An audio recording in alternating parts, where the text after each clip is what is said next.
It's time to peel back with Maddie Levine, presented by Fight Bananas.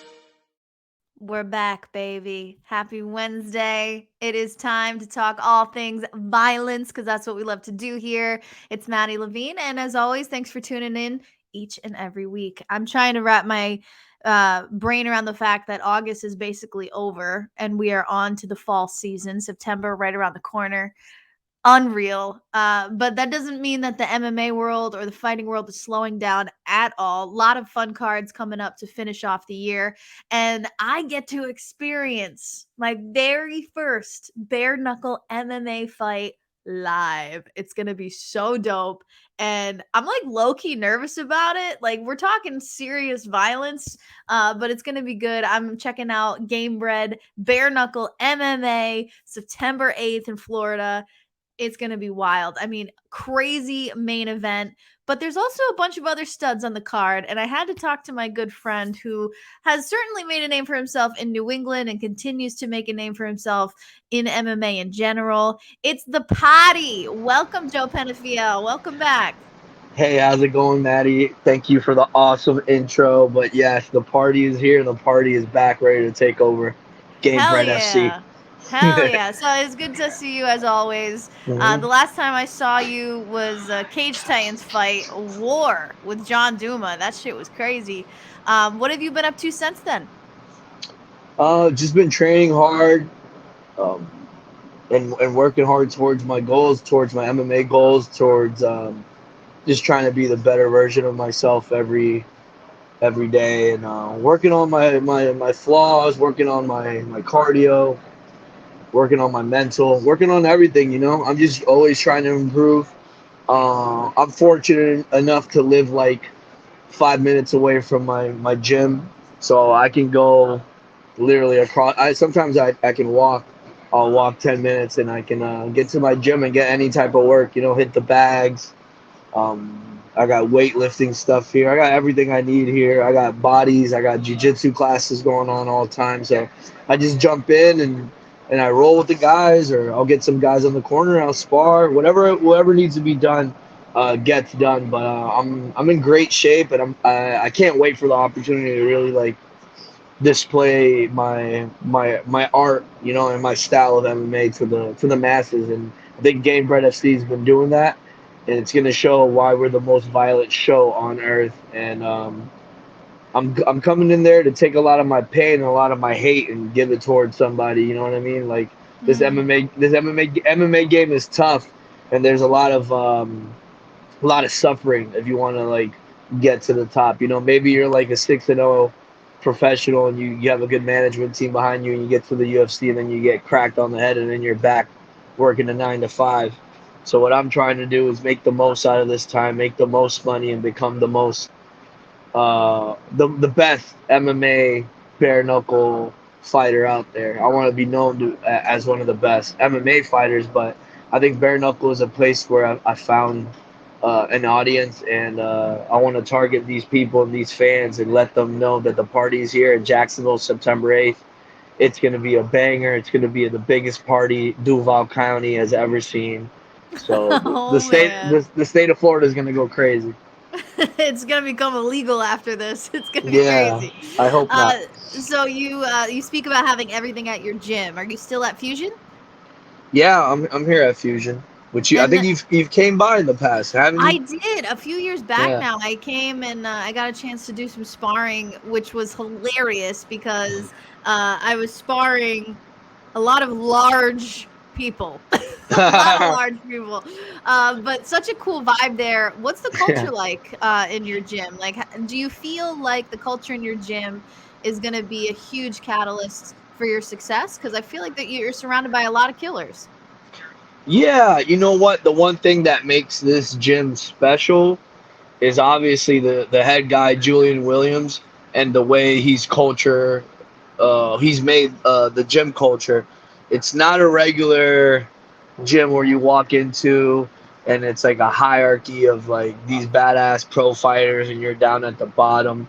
You're really like grinding. Like every day you're in here with anybody and everybody. It could be the painter, it could be the plumber. The gym is open. not 24/7, but from like basically till nighttime. When the sun goes down, we close around 8 or 9 o'clock. But it's open from like 6 a.m. I have weights. I have UFC veterans. I have people traveling in and out because of the Brazilian Jiu-Jitsu community here in Orlando. So I have guys from the Pan Ams, fresh from getting gold. Guys that just visiting. Some of the guys that are here that are local, other Brazilian friends of them from the same city or whatever, and I get to work with them. I've gotten to work with Renan Barao numerous times when he comes to visit because he likes to come visit and train at the gym. I've gotten to work with so many cool guys over a short amount of time. But yeah, and Fusion, the way we do it, I feel like it's very grassroots, man. It's like if you don't want to be here, don't be here. But you're gonna get this work. There's work. We have team practices Monday, Tuesdays, and Thursdays basically. And Fridays or Wednesdays are kind of like open days, but for the most part, and then Saturdays we spar with big gloves. For the most part, Julian lets you be you, and that's one thing that's always kept me here. My bad. That's all right. Did I lose you? I think the party's having a little too much fun wherever he is.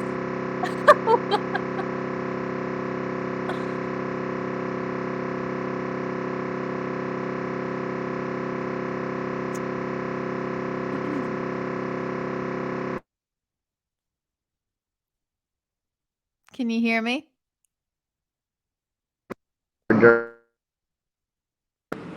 Oh, there we are. Can you hear me? Yeah. Okay. Can you hear? Yeah. I lost you for a quick second, but we're back at it. We're doing good. Yeah. I think it's because of the goddamn. I just had like 2 phone calls. Oh yeah, that'll do it. That'll do it. No worries though. So we were just talking about the culture at Fusion. Sounds like you definitely have an amazing game plan. A lot of great people behind you. My question is, why bare knuckle MMA? You were really starting to make a name for yourself in just like the MMA world. What about bare knuckle attracts you? The pay. All right, that's fair. Jorge and Dean pay very well, man. Really big shout out to Jorge for compensating all the fighters correctly.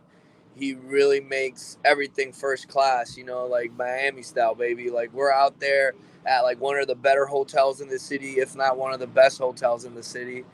We're always getting like gloves and T-shirts, and he just does it right, man. And like everyone knows, at the end of the day, once you become a champion, it's about being financially free and supporting yourself and your family. So if you can't do that, then why do this at all? I've wrestled for a long time, and in the wrestling community, everyone knows you wrestle for nothing. You wrestle for a medal, respect, and everyone to know that you're the champion. Either the state champion or the national champion or whatever it is. And I'm glad that Jorge really treats the fighters A class, like I said, and I think we fight better because of it, anyways. Like I'm going in there with a mindset of entertaining people, but man, I'm ready tactically and physically to really annihilate this guy. I have a tough opponent. He usually fights out of Futures MMA. It's a tough. I think he's more of a striker, of a kickboxer, a little bit taller, a little bit bigger than me, but I'm not gonna let that deter me or anything in any way. I'm crazy. I'm delusional, and I'm gonna bring all that high energy nuttiness to the fight, and I'm not gonna stop throwing punches. And it is what it is. I don't know what's gonna happen, but I know I'm gonna give maximum effort, and I'm never gonna give up. What's it like having Jorge as a boss? Like what's it like? Have you been able to like get to know him at all? You know what? He kind of like discovered me when I fought for him for his gloved MMA event like a year ago or something like that. It's called Icon FC. Yep. He did it out here outside of Orlando, and I had to fight some guy that was like 9-0 or something like that. That was like a good prospect from American Top Team headquarters, and obviously that's Jorge's school and everything, or gym. And so Dan Lambert, everybody was there, and it is what it is. I went out there and really did a number on the guy and showed how much better I am than him. And ever since then, he's been really cool. And he talked to me after the fight. He said he's never seen me fight before. He's never heard of me, but he thought highly of me and highly of my skill and how I guess how I do my thing. How I express Right. my martial arts, and that's And something that how I you really love. perform. Yeah, You know, I think that's one of the big reasons people may be attracted to your style is like it's an experience. Like, yeah, you're fighting and you got the skill and you got the talent, but it's an experience when Joe Penafiel is on the fight card yeah, and you fight with a lot of heart. yeah. Would you ever consider something like WWE or something like that? Because 100%. I feel like you have the character, right? Yeah, yeah. And if there's money involved. I'm actually a big pro wrestling fan. I have a 6-year-old.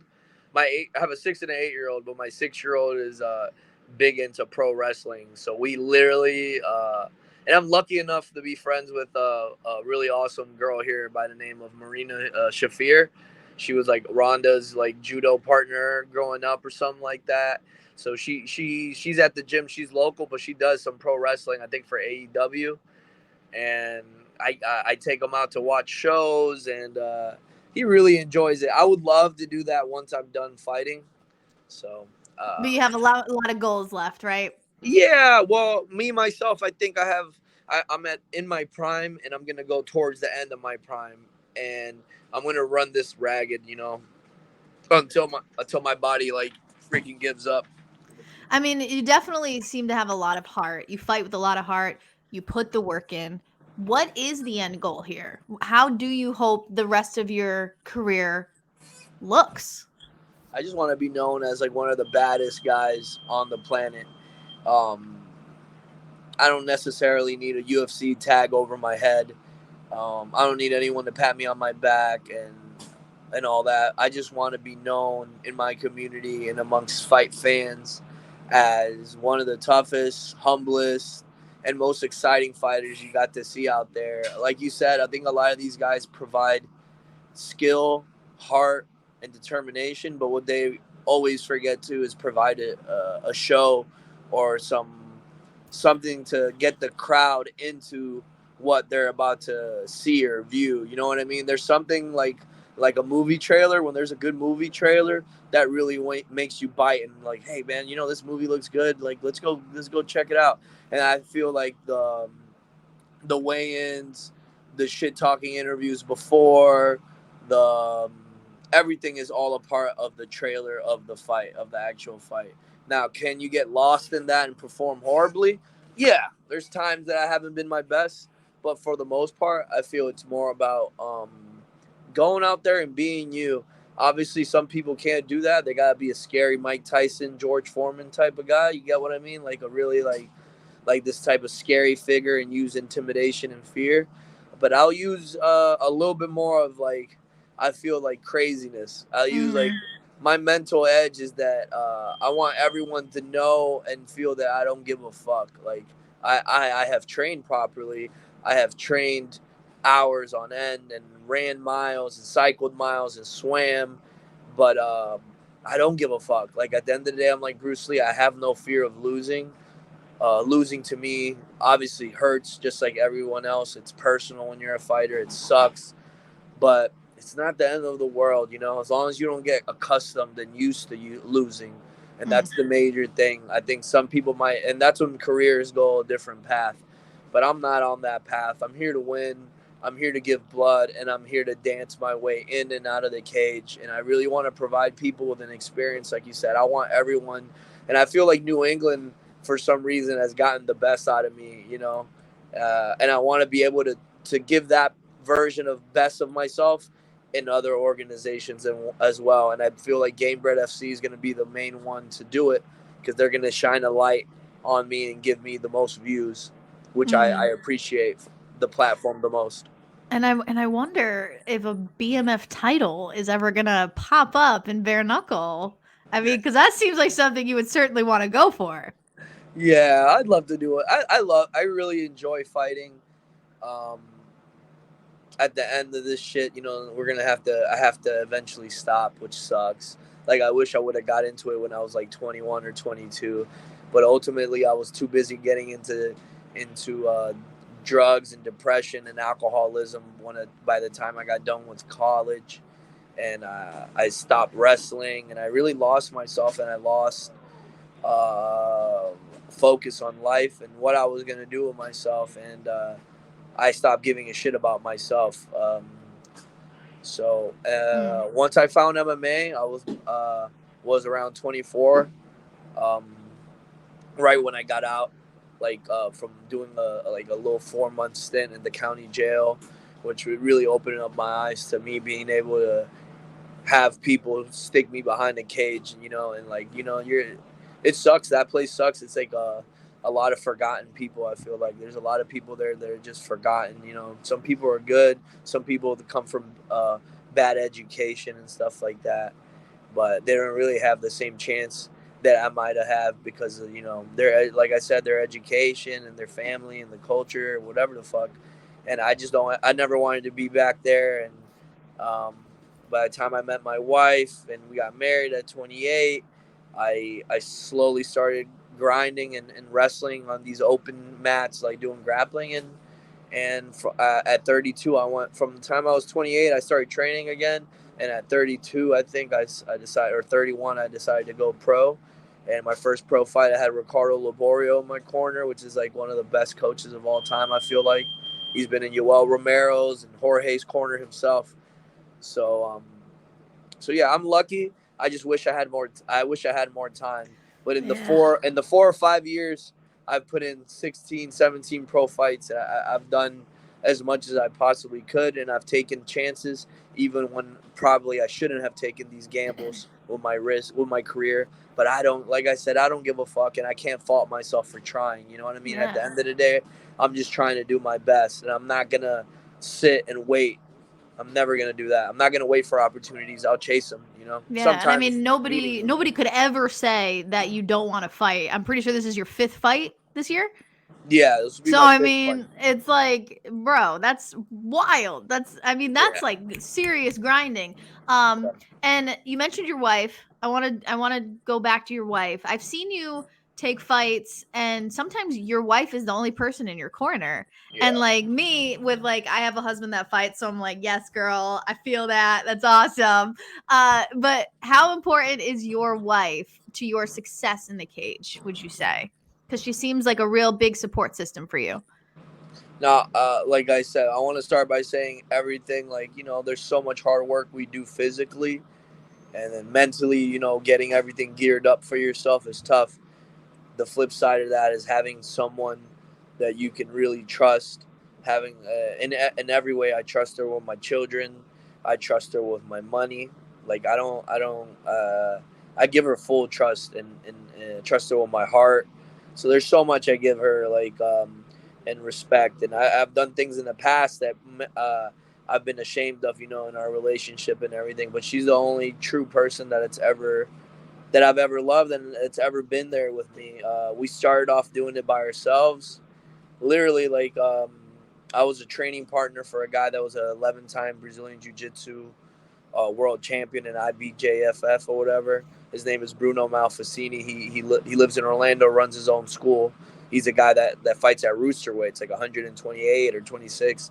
So he needed a partner, and his buddy called me because everyone knows I'm a pretty cool guy to spar with, I guess. You know, I really spar different than the way I fight, in a way where I'm trying to gas people out with activity and volume. And they brought me in to kind of just have a MMA guy, and I've learned so much from then, because after that, once I left that training camp for a few fights, I was on my own.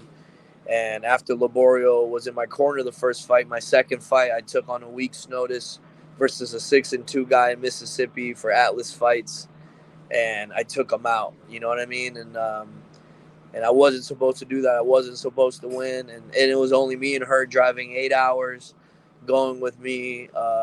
So I owe her I owe her a lot. Almost, I'm not gonna say everything, but I owe her at least 80%. You know, like she's I'm the sure she would best. appreciate that. I'm sure she would. That's Yeah, great. I mean, behind every successful person is somebody that is supporting them. So that's wonderful. the more than anything, it's the love.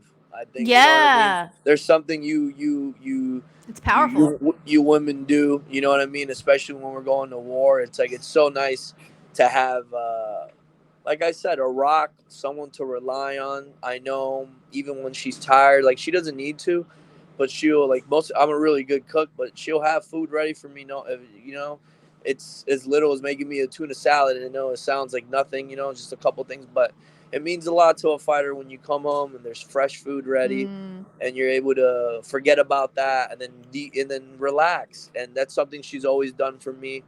And more than anything, I always tell her now what I do is I put her in there with real coaches like MMA coaches, and I always have her as my third or my second, because I feel like that type of person, like being on the outside of the whole MMA knowledge or scene a little bit, like she knows a lot obviously, but she's also is able to give me, I feel like, what the judges and what the people are seeing, the crowd. Like sometimes you think you're mm, winning or doing good, but you're getting out hustled in some positions during the round where it makes a big fuss or a big noise and the crowd gets behind it, and you're losing those moments. And she reels me back in and lets me know right away. Like I basically ask her when after everyone's done telling me all the technical shit, like, am I winning? Like, what do I? Are we losing? Like, do we need more action? Like, that's all. And if she tells me yeah, that we're losing, then I know volume and pace has to go up like immediately. yeah. So it's different, but I love her for that. Like I said, I owe her everything. It sounds like you have the family behind you, support system. You got a solid fight camp, and we're about 10 days away to fight night. Yeah, I'll be heading out to Florida to see you yeah, live. Souped about that. Crazy headliner. yeah, crazy. I mean, JDS versus Verdum is going to be pretty wild. Yeah, What are your thoughts on that? you Do know you have what? any predictions? It's hard Yeah, to I feel like it's hard to predict bare knuckle, but a lot of guys at the gym, we were just talking about it, and they were like saying how they think Dos Santos is gonna lay some hands on Verdum, but I'm like, Verdum is pretty fucking nasty, yeah. and it's easier to grapple. I feel like with the bear without the gloves, it's so much easier actually. Like Mm. you get chokes in, you're just able. It becomes like it's just a lot easier to connect your hands even and hold your hands closed. You know, um, I just really feel privileged and honored to be a part of a card like this with them headlining. So, you know, I really like at the end of the day, I want to give Jorge, Dean Tool, the whole staff at Gamebred FC. I just want to give them their applause and, you know, and say thank you for even thinking about me and having me on the card. But that Dos Santos versus Verdum fight, I mean, people can say whatever they want, you know, the general people, the fucking idiots. But this is a real fight between two ex UFC heavyweight champions, two greats.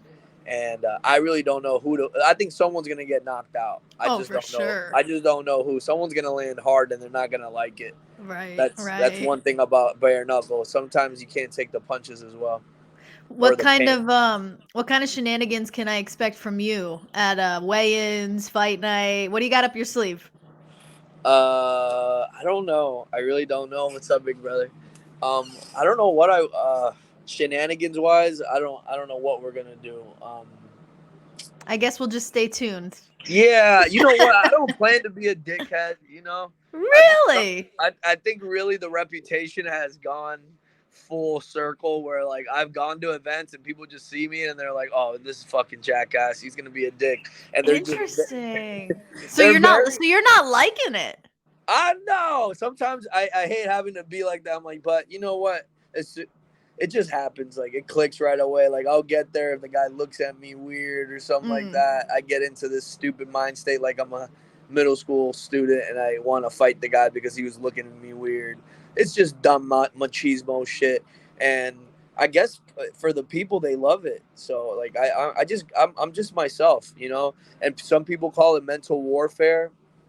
Hey, if you can't handle someone talking shit to you, then I'm sorry. You get what I mean? I'm like, Mm. wait till you get to like wait till you get a chance at the UFC or some big show. There's a lot of lights and a lot of pressure, and I like to remind people, you know, that I don't give a fuck, and that they have all the pressure and they have everything coming for them, and I hope they falter, and if they ever break mentally in there, I'll be there to, you know, pick up the ashes. Well, whatever you do decide, I'm excited to see it live. Excited to see bare knuckle for the first time. This is gonna be amazing. Yeah, it will be. But Joe Penafiel, the potty, thank you for your time, and I'll be seeing you next week, man. I can't wait to see you, Maddie. Thank you so much for the time. Like I said, I want to give a big shout out to Gamebred FC. If you can't be there live, watch it on YouTube. It's going to be streaming live Friday, September 8th, ViStar Memorial Arena. You have Junior Dos Santos versus Fabricio Werdum, and you also have me on the undercard, the party, Joe Penafiel, the one and only, the party samurai, the party king, the Cage Titans 135-pound champion, the one and only, the true king of the North, the party. I love it. It's going down next weekend, Joe. Thank you for your time, and as always, thank you for tuning in to the Peel Back. We'll see you next week. Peace. Thank you, Maddie. You're the best.